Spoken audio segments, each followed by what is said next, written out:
Hola, hola, muy buenas tardes. ¿Cómo están, queridos amigos de Practicatest.cl? Un saludo especial para Carlos Quintero, que me saludó hace un ratito atrás, ¿cierto? Me demoré un poquito en abrir la cámara porque estaba solucionando un problemita acá, ya, pero ya estamos todos juntos. Ya, un saludo también para, veamos quién más está conectado. Un saludo para Humberto Medina, también no es su primera clase, según recuerdo. Ya, Humberto Medina y Carlos Quintero, un saludo para ustedes. Hoy día seguimos viendo el tema, ¿cierto?, que se llama funcionamiento de la motocicleta. Estamos viendo los neumáticos, en eso terminamos ayer. Y hoy día vamos a seguir hablando del tema de neumáticos, ¿ya? Entonces tenemos la transmisión, ¿cierto? La cadena y el piñón o catalina, ¿cierto? Eso ya vimos los frenos, ¿cierto? Los sistemas de freno y los neumáticos. Recuerden que una de las cosas más importantes acerca de los neumáticos es entender que son un elemento de seguridad, pero increíblemente imprescindible, por decirlo así, ¿ya? Si el neumático está malo, la seguridad se ve afectada, ¿ya?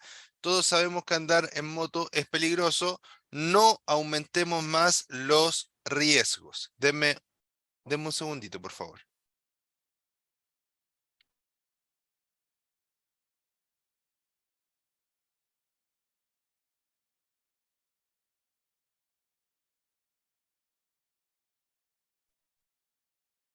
Ahora sí, entonces, recuerden, ¿cierto?, que estas líneas no deben tener más de 1,6, o sea, no deben tener menos de 1,6 milímetros de profundidad, ya, súper, súper, súper importantísimo.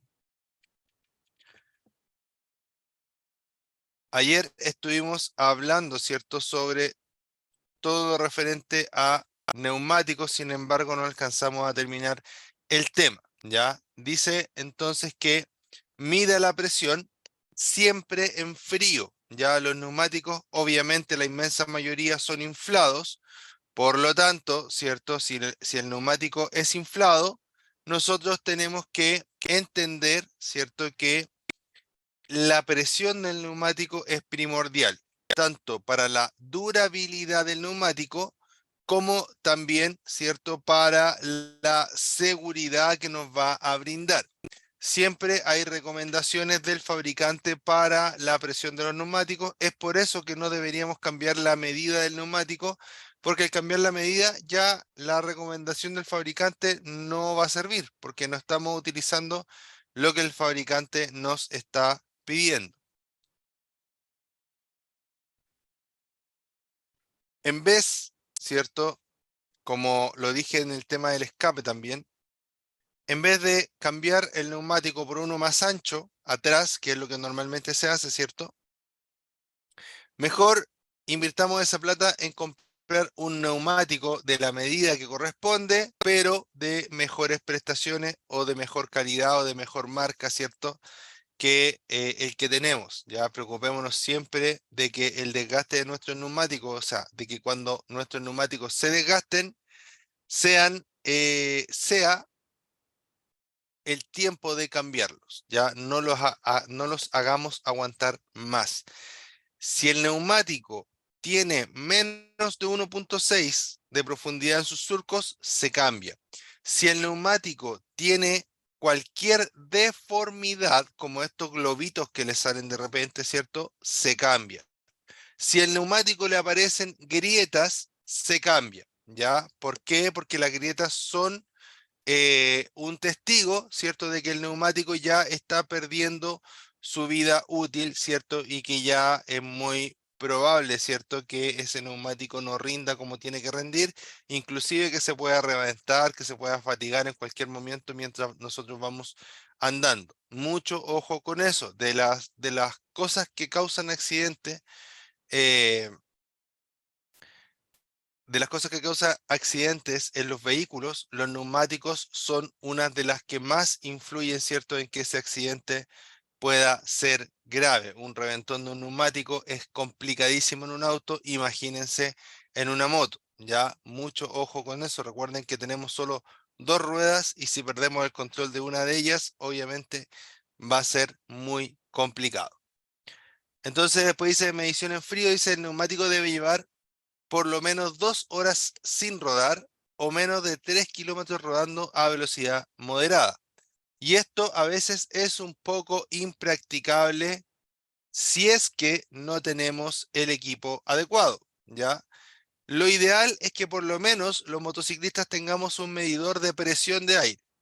¿Por qué? Porque de esa forma vamos a poder medir la moto en nuestra casa cuando hayan pasado esas 3 horas, ¿cierto? O esas 2 horas de enfriamiento, ¿cierto? Que se recomiendan para que la medición sea relativamente em, como confiable. Ya esa es la palabra que estaba buscando, que la medición sea relativamente confiable.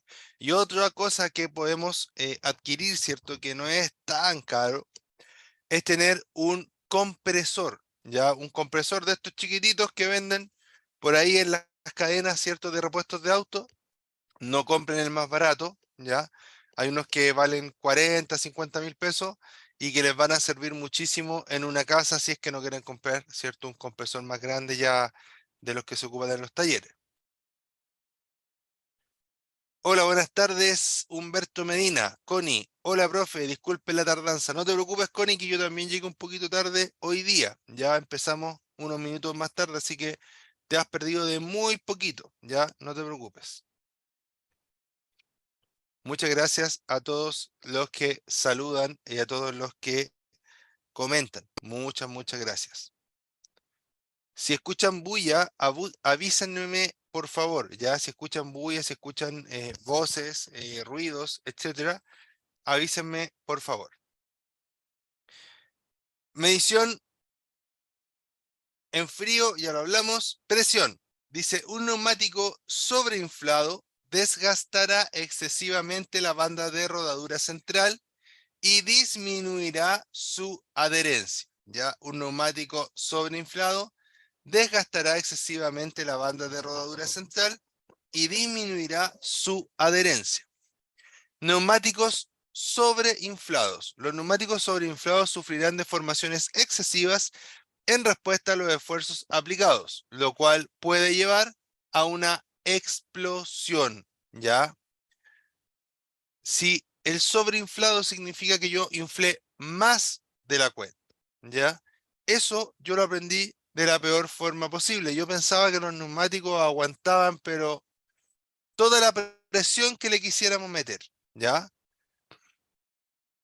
Resulta que cuando yo era más chico, a mí en varias clases les he contado que me gustaba hacer mountain bike, ¿cierto? Iba al cerro y todo eso. Y un día se me ocurrió inflar, ¿cierto? Inflar mucho mi bicicleta. Era algo que me gustaba hacer en los lugares donde se inflaban autos porque la gente pensaba que tenía que inflar menos la bicicleta que el auto y en verdad es al revés. Muchas veces las presiones que usan los neumáticos de bicicleta son mayores a los que usan los vehículos, los autos, ¿ya? Los autos. Entonces, yo siempre inflaba, le ponía como 40, a veces 50 PSI a la rueda, ¿ya? Y un día dije, no, quiero inflarla más todavía. No sé por qué se me ocurrió eso, ya, de tonto nomás. Y empecé a inflar, ¿ya? Y ya pasando obviamente los límites recomendados, ¿cierto? Llegó un punto en el que inflé, de repente estalló la rueda, ¿ya? Cuando digo estalló la rueda, estalló, fue un estruendo así, pero increíblemente grande, que me acuerdo que yo sentí como que me hubieran pegado en la cabeza, como cuando uno se cae y ve estrellitas así. Eso sentí, porque imagínense, el neumático explotó al lado de mi cabeza. Y más encima andábamos lejos de mi casa cuando era chico. Y más encima, ¿cierto? Se rompió el neumático y se rompió la llanta con la fuerza de la explosión, ¿ya? Solo por exceso de aire, ¿ya? Eso quiero que entiendan de este tema, ¿ya?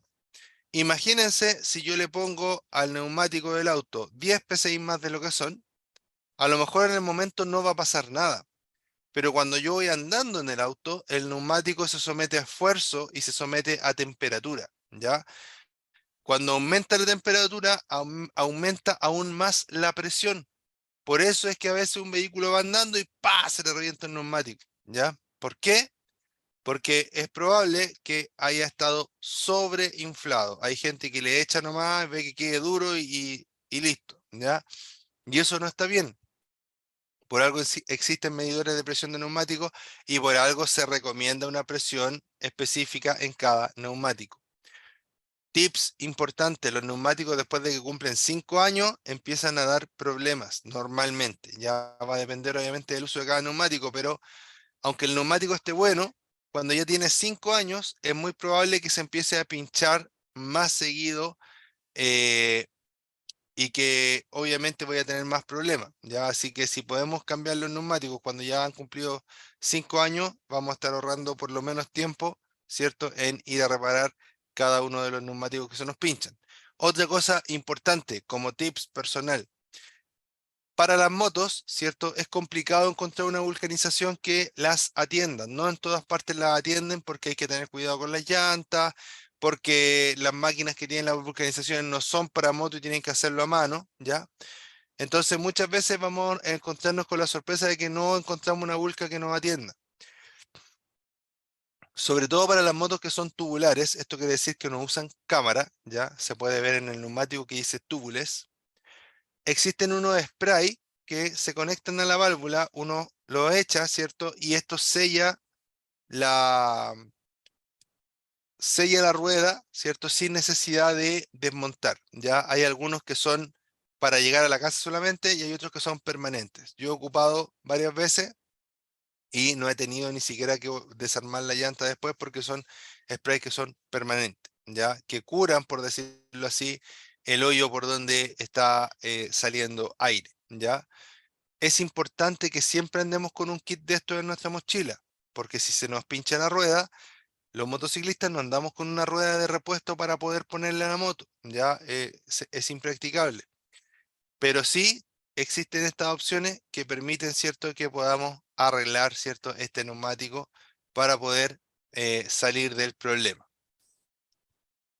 por lo menos de forma inmediata. Ahora, obviamente va a depender del porte del agujero que tenga el neumático. Existen algunas técnicas también en las que uno, técnicas mucho más antiguas de los años 90, en las que uno les mete en el hoyo donde está pinchado el neumático, ¿cierto? Uno detecta por dónde está haciendo el aire, le saca lo que lo pinchó y le mete, ¿cierto? Una especie de tubo de goma, ya que normalmente se corta un O-ring, que son estas arandelas o estas golillas, por decirlo así, de goma, que son flexibles, que son para sellar, ya se corta una de esas, y se mete en el hoyito y se le echa un poquito de pegamento, y eso también permite eh, sellar, ya hay que tener obviamente una cierta expertise para poder hacerlo.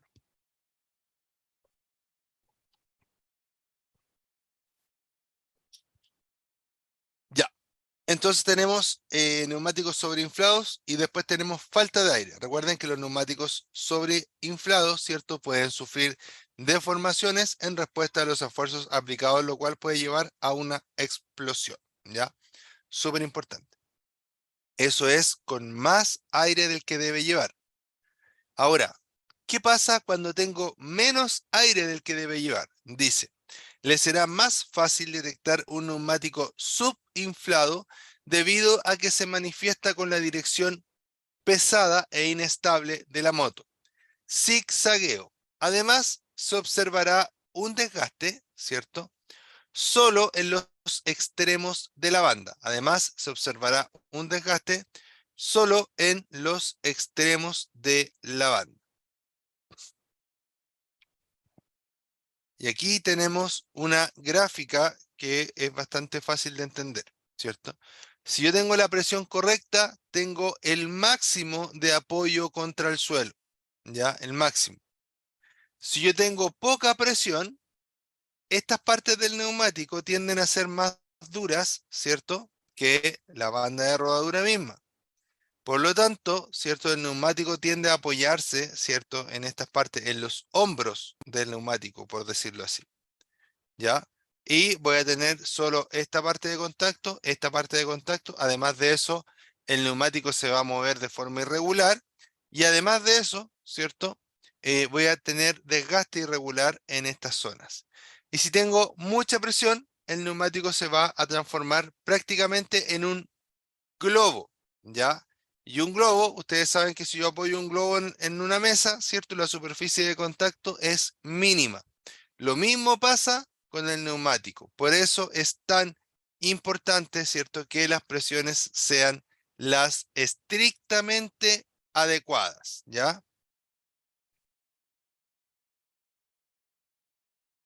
Si tienen alguna duda, sugerencia, reclamo, pónganla en la sección de preguntas, por favor.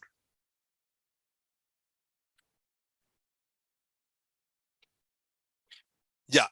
Profundidad de los surcos, dice. Esto es para que ustedes después lo puedan estudiar. Todo lo que yo he hablado, o la mayoría de lo que yo he hablado, está en alguna parte, ¿cierto? De acá del texto, la vamos a ir leyendo. Dice, profundidad de los surcos. Una buena profundidad de los surcos de los neumáticos es importante principalmente cuando conduce por pavimento mojado.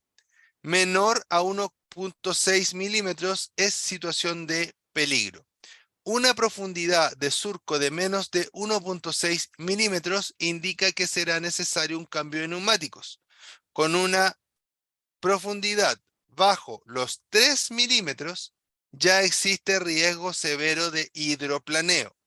¿Se fijan? Aparte de que el neumático va a tener menos material, por lo tanto va a ser más débil, le va a costar más evacuar el agua. Ya cuando tiene casi el doble de la medida em, de desecho, por decirlo así, ¿ya? Entonces, mucho ojo con eso, ¿ya? Mucho ojo con eso. Contacto con el suelo. Bueno, para los que no saben lo que es el hidroplaneo, lo voy a repetir, ¿cierto? Lo hemos dicho en varias clases, pero lo vamos a repetir de igual forma. Para los que no saben lo que es el hidroplaneo, es que entre el neumático, ¿cierto? Y la calzada se mete una porción de agua. Por lo tanto, el neumático no puede tocar la calle, no puede tocar el cemento, ¿ya? Como no puede tocar el cemento, ¿cierto? Hay pérdida de control porque está, ¿cierto?, sin adherencia. El neumático no puede hacer fuerza y no se puede afirmar, por lo tanto se va a ir o hacia la derecha o hacia la izquierda y nos puede botar. En una moto nos puede botar de forma muy fácil, ¿ya? En un auto, recuerden que el auto tiene 4 neumáticos, también hacen hidroplaneo y muchas veces tiran los autos contra las barreras o contra otro auto, ¿ya? Entonces, si en un auto es tan peligroso, imagínense en una moto, es súper necesario darle la importancia que requiere. Otra cosa, como tips, ¿ya? Nunca se les vaya a ocurrir poner neumáticos lisos, ¿ya? Llamados slick. Ni slick ni semi-slick, que son neumáticos lisos o neumáticos con muy poquitas líneas, ¿ya? Porque esos neumáticos no son para la calle, porque no pueden evacuar agua. Y si los pongo en verano, pueden decir ustedes, en verano también nos podemos encontrar con agua en la calle y es lo mismo que si esa agua viene de un grifo o si esa agua viene de la lluvia, hace exactamente el mismo efecto. ¿Dónde se utilizan neumáticos slick? En circuitos de carrera, en donde las condiciones están plenamente controladas, ¿ya? Para la calle nunca deberíamos usar ese tipo de neumáticos. Contacto con el suelo, dice. El riesgo de perder el contacto con el suelo a causa de una cuña de agua que se forma delante de las ruedas aumenta si los neumáticos están desgastados. Obvio. ¿Por qué? Porque no voy a poder evacuar el agua. Frenazos. Los frenazos violentos y el giro del neumático sin fricción pueden desgastarlo fácilmente en poco tiempo. ¿A qué se refiere con eso? Cuando yo hago chantadas, ¿cierto? Eso se refiere con una frenada violenta. Y cuando pelo forro, como se le dice acá en Chile, ¿cierto? Cuando pelo forro, que hago que, que el neumático gire, pero la moto no avance y salga humo, ¿cierto? Y suene. ¡Ah! Ya, obviamente, esas dos prácticas acortan muchísimo la vida útil del neumático. Condiciones de manejo. El desgaste depende de las condiciones de manejo. Es decir, A mayor velocidad, mayor temperatura de la vía o mayor cantidad y brusquedad en las aceleradas y frenadas, mayor desgaste. Siempre, entre más agresivos somos, más gastamos la moto, más gastamos los neumáticos y en verdad todo. Ya, pues no es lo mismo tomar algo con suavidad, ¿cierto? Que llegar y tomarlo y apretarlo, como en cualquier cosa. Ya, entre más bruscos somos, menos nos va a durar lo que sea. Temperatura. Dice, también es requerida. Va a ser un grito, perdón. Temperatura. También es requerida una cierta temperatura de los neumáticos para su óptimo agarre. Temperatura que generalmente se alcanza después de haber circulado unos minutos, ¿ya? ¿Se han fijado que cuando ven una carrera y la carrera está empezando, los autos empiezan a hacer así o las motos, ¿cierto? A moverse de lado a lado. Eso es para generar más fricción en los neumáticos y generar más temperatura. En los vehículos de calle también pasa este fenómeno. Ya necesitamos que el neumático, para que nos entregue sus mejores prestaciones, esté a temperatura de trabajo. Cuando está a temperatura de trabajo, ¿cierto? El neumático se vuelve un poco más chicloso, por lo tanto, se adhiere mejor y tenemos mejor tracción y mejor estabilidad, ¿ya? Mejor agarre. Esto se va a lograr después de un ratito de andar, ya algunos minutos, 10 minutos, qué sé yo, dependiendo, ¿cierto? Depende si estamos en verano, en invierno, etcétera, ¿ya?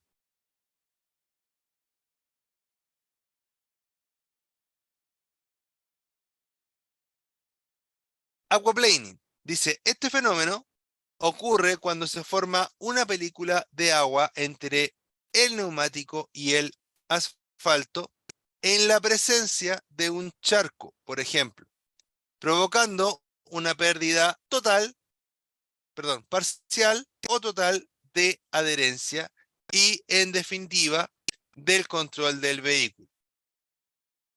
Se debe a que a cierta velocidad los surcos del neumático no logran evacuar una cantidad eficiente de agua, ¿ya?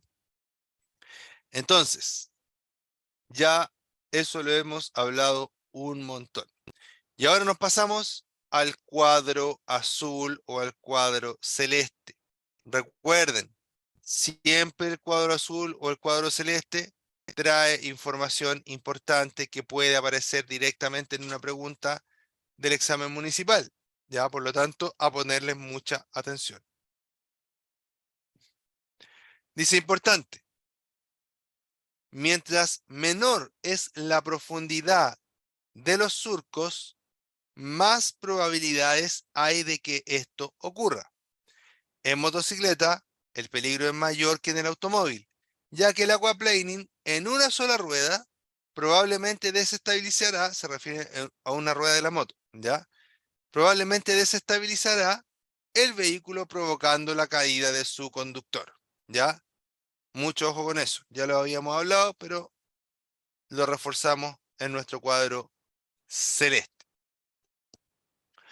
Ahora vamos a hablar, dejamos de hablar de neumáticos, ya importante como les digo, ojalá puedan optar a la mejor calidad de neumáticos posible, inviertan plata en eso, ya porque eso es muy útil, ya dejando el tema del neumático de lado, entonces vamos a empezar a hablar un poquito, muy poquito de las ruedas, ya, que son las que van dentro del neumático, obviamente. Dice, los rodamientos o cojinetes de las ruedas necesitan engrase para rodar con facilidad, ya, necesitan engrase, pero la verdad es que en la actualidad los rodamientos vienen engrasados y sellados, ya no es necesario que se estén engrasando cada cierto tiempo en las motos modernas. Lo que sí es que obviamente hay que revisar que los rodamientos estén en buen estado y eso lo va a hacer un técnico capacitado. Después dice que al lavar su motocicleta, cuide los cojinetes, ¿cierto?, de las ruedas porque pueden romperse si no están suficientemente engrasados, ¿ya? Eso en el fondo lo que quiere decir es que la moto igual tiene partes donde va grasa y no solo los cojinetes, los dampers, no solo esas partes, sino que, por ejemplo, la cadena, etcétera. Si ahí vemos una parte que debe llevar grasa, no le podemos tirar el agua directo ahí. ¿cierto? O si le tiramos agua ahí, después debemos lavar y engrasar de nuevo, ¿ya? Entonces, cuando la vemos, tengamos cuidado en estas partes que tienen movimiento, ¿cierto? De no estarles echando excesiva agua. Ya lo ideal también es que si lavo la moto, ojalá lo lave a una hora a la que se alcance a secar por completo durante el día, ya para que el agua no esté tanto tiempo, ¿cierto? Entre medio de los metales y todo eso. Recuerden que el agua oxida y la moto tiene muchos metales que se pueden oxidar. Ya sin ir más allá, yo tengo una moto que estoy arreglando hace un tiempo atrás, debe llevar como, no sé, 6 meses la moto, y la cadena está oxidadísima. Yo la había puesto nueva antes de parar la moto, había puesto nueva esa cadena y en 6 meses está pero oxidadísimo, ¿ya? ¿Por qué? Porque probablemente no tenía la lubricación suficiente y porque quedó a la intemperie, ¿ya? Entonces, mucho ojo con eso. La rueda de tracción o rueda motriz en una moto es siempre la trasera, por lo que sufrirá mayor desgaste.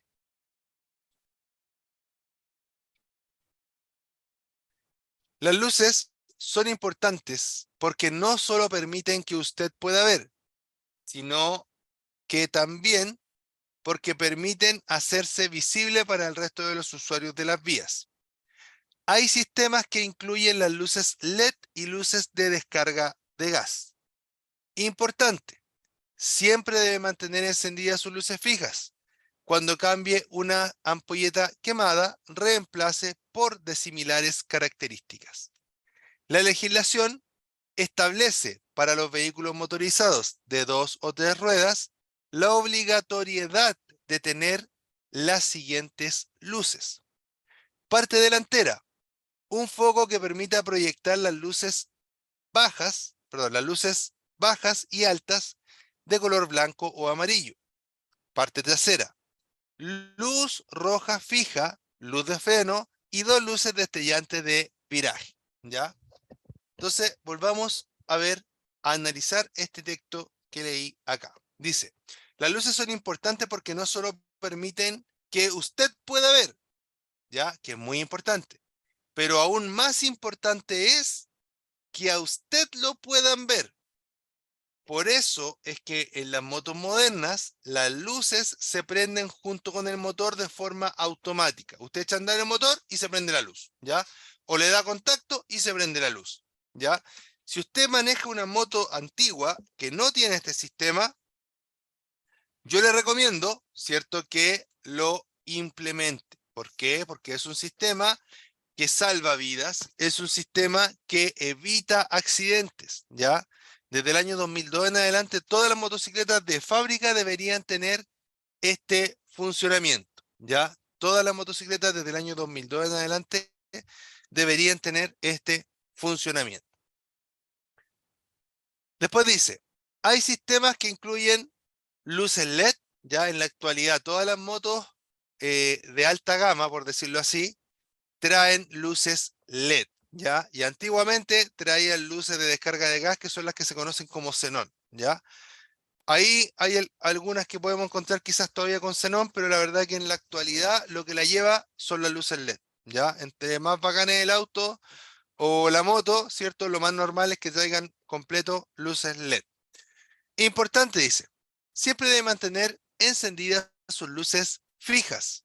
Cuando cambie una ampolleta quemada, reemplace por de similares características.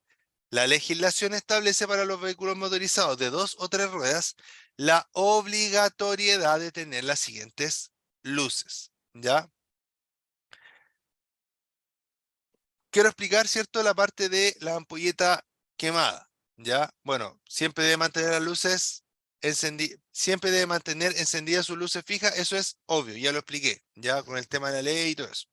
Después dice, cuando cambie una ampolleta quemada, que esta parte no la expliqué, reemplace por similares características. ¿Por qué?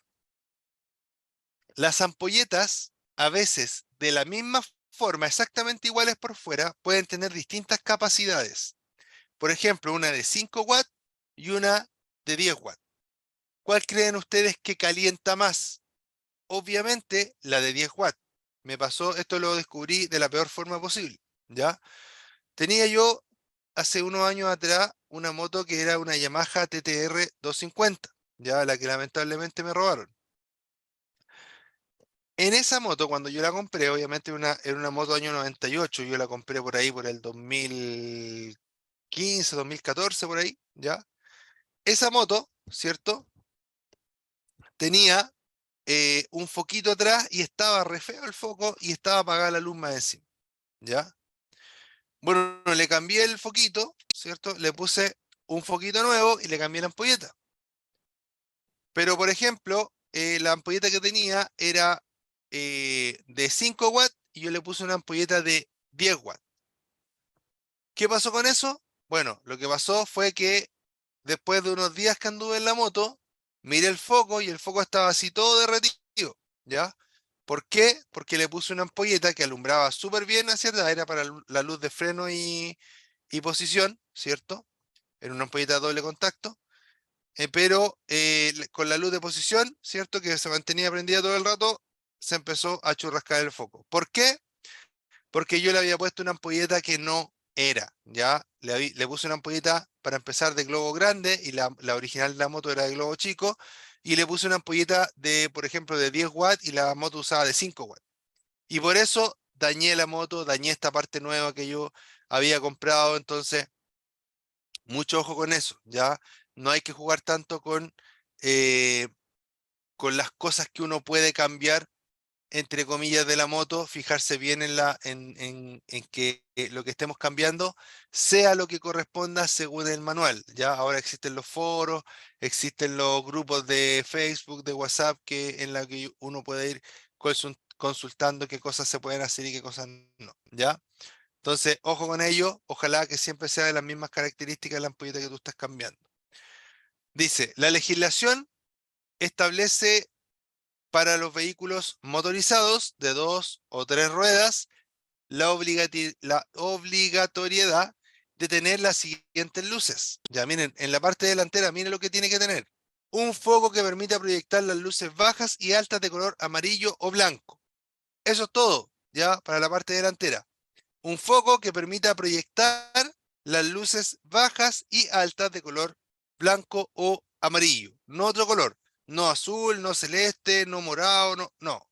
Blanco o amarillo, son las dos opciones. Y eso se refiere a luz fría y luz cálida, ¿ya? Aunque si nosotros ponemos un foco amarillo, no nos van a decir nada en la revisión técnica, por ejemplo, ni en la vía pública, porque la legislación lo dice así. Pero la verdad que se refiere principalmente a luz cálida y luz blanca, ¿ya? Parte trasera, ¿cierto? Luz roja fija, luz de freno, ¿cierto? Esas las dos son rojas, ¿cierto? La luz roja fija y la luz de freno también es roja. Y 2 luces destellantes de viraje, que son normalmente de color amarillo, o la legislación las puede nombrar también como color ámbar, ¿ya? Color ámbar o color amarillo, se entiende que es más o menos lo mismo, ¿ya? Después dice, también se exige en la legislación vigente que la circulación de las motocicletas, motonetas, motos para todo terreno, de 3 o 4 ruedas y otros vehículos motorizados similares de 2 o 3 ruedas se efectúe en las siguientes condiciones de seguridad. ¿Qué deben tener todas las motos? Elementos reflectantes laterales de color ámbar. ¿Ven? Ahí el amarillo lo nombra como ámbar. En ambos costados de los ejes delanteros. De color rojo en ambos costados de los ejes traseros y de color rojo en la parte trasera del vehículo. Se refiere a que acá debo tener, ¿cierto?, unos reflectantes amarillo, acá debo tener unos reflectantes rojos o acá, ¿cierto? Y en la parte trasera mirando hacia atrás. Obviamente aquí la moto está vuelta para acá, pero el que dice en la parte trasera se refiere a que vaya hacia atrás, ¿ya? El de atrás casi siempre viene incluido en el foco, ¿ya? Estos de acá, la legislación solo dice que estén, ¿ya? Solo que tenga un reflectante color amarillo o ámbar. No dice el porte. Pero si usted me pregunta entre ese porte y este porte, yo prefiero el porte más grande. ¿Por qué? Porque me va a proteger más. Y entre más seguridad, mejor. Lo mismo en la parte trasera, ¿ya?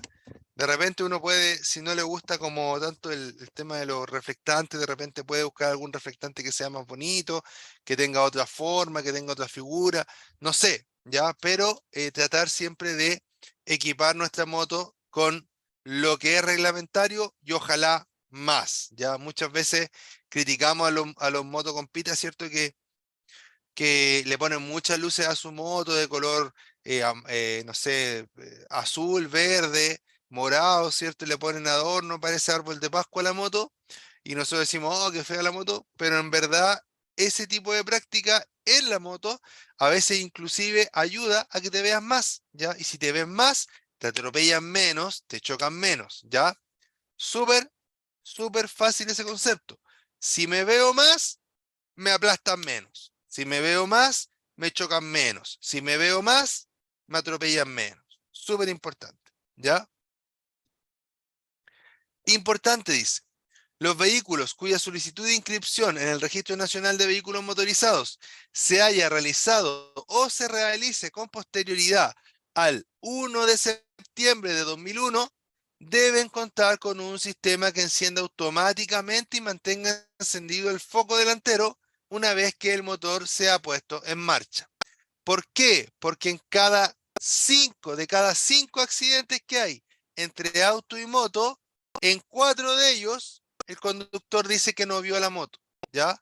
¿Por qué? Porque por condiciones naturales, la moto más chica se ve mucho menos, ¿ya?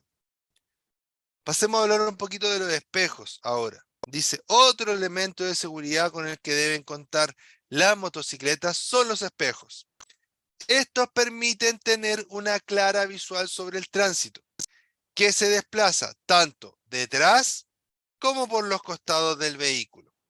Conforme a la reglamentación vigente, las motocicletas deben contar con un espejo a cada lado. Las motos tienen que tener un espejo a cada lado, ¿ya? Entonces, antes de conducir, revise, regule, controle y o ajuste, ya obviamente en los tiempos que corresponden. No quiere decir que tengan que hacer todo esto cada vez que se suban a la moto, ¿ya? El estado de los neumáticos y la presión de ellos, la cantidad de combustible, eso deberíamos saberlo siempre, el nivel de aceite, el embrague, el acelerador, el cambio de marcha, ¿ya?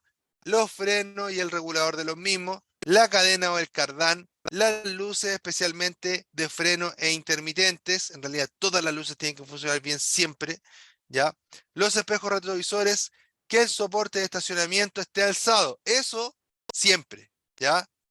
Se van a encontrar cuando empiecen a andar en moto que a veces se les va a quedar la pata puesta y van a ir andando con la pata puesta y los demás motociclistas se van a desesperar por avisarles que llevan la pata puesta, ¿ya? La pata de apoyo me refiero.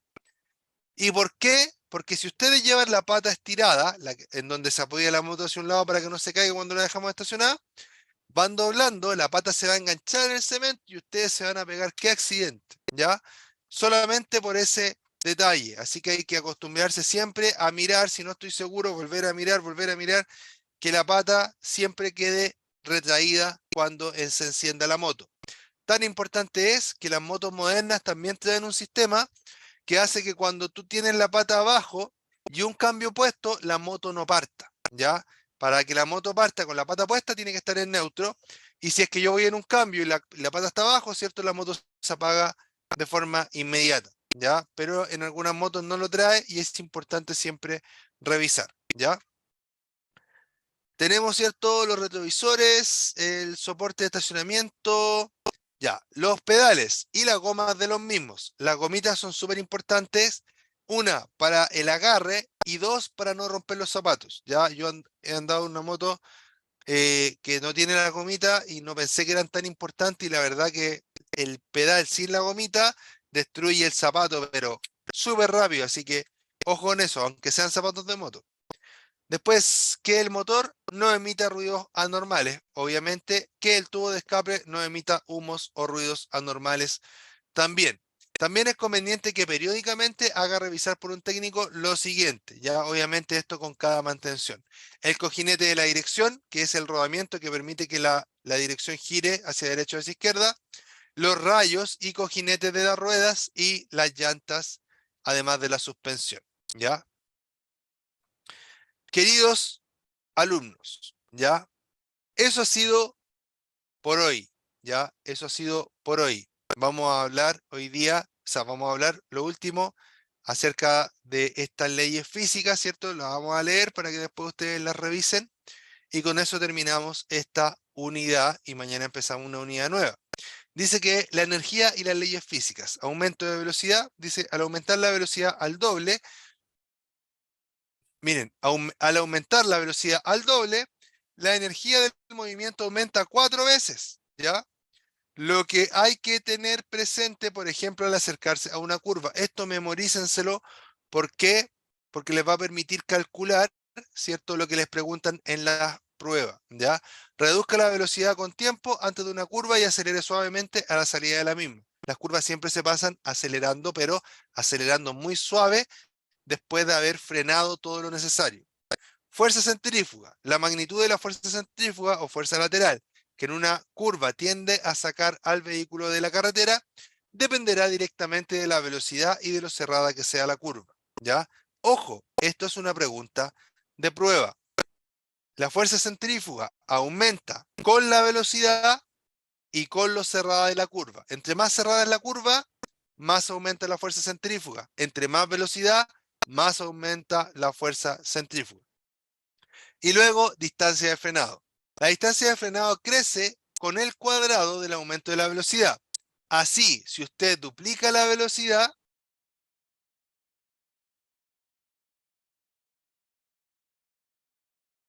así,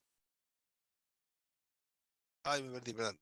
Así, si usted duplica la velocidad de frenado, aumenta 4 veces. Si triplica la distancia de frenado, aumenta 9 veces. En cuanto a la forma de frenar, hay varias maneras. El conductor que planifica su conducción a tiempo, disminuyendo a tiempo la presión sobre el acelerador y reduciendo la velocidad, ahorra frenos y aumenta su seguridad. Eso quiere decir no andar frenando encima, sino que si yo veo que el semáforo ya dio rojo, dejo de acelerar, ¿cierto? Y voy perdiendo velocidad y solamente freno lo estrictamente necesario. Ya, amigos míos, ahora sí, les mando un gran abrazo, espero que les vaya súper bien a todos, ¿ya? Si tienen alguna pregunta, Carlos, Connie, ¿cierto? Háganmela ahora. Ya voy a quedarme conectado un ratito más. Si no tienen preguntas, eso es todo por hoy. Esto es practicatest.cl. Yo soy Ricardo Cornejo y nos estamos viendo mañana en una nueva clase. Que estén muy bien. Chao, chao. Si hay preguntas, me quedo atendiéndolas ahora, ¿ya?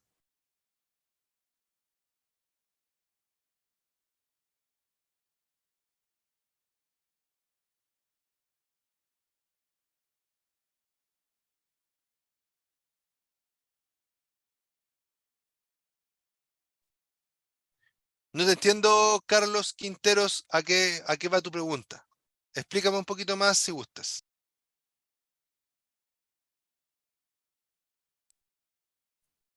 Igual, Connie, un abrazo, que te vaya muy bien. Nos vemos mañana.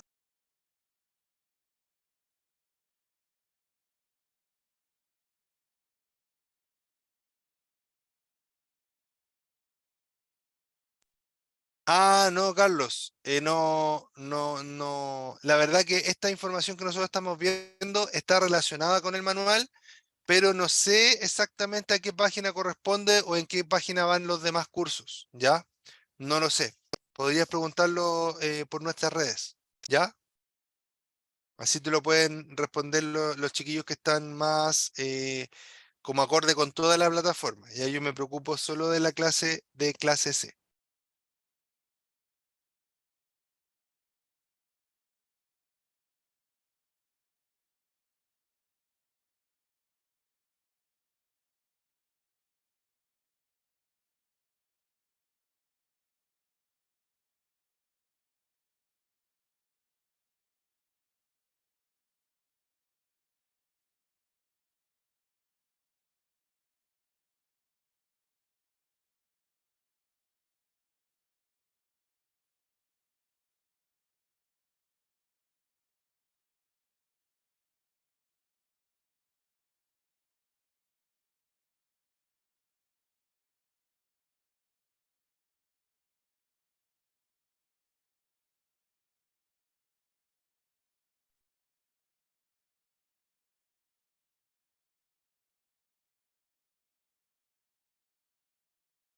Ah, Carlos, algunas partes, las láminas, o sea, está basado en el manual, pero está enriquecido también con otro tipo de información y con otras fotos, ¿ya?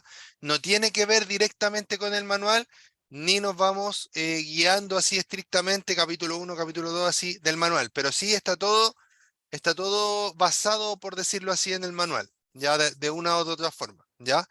Eh, Gracias a ti, Carlos. Igualmente que tengas una feliz tarde, que te vaya muy bien. Chao, chao.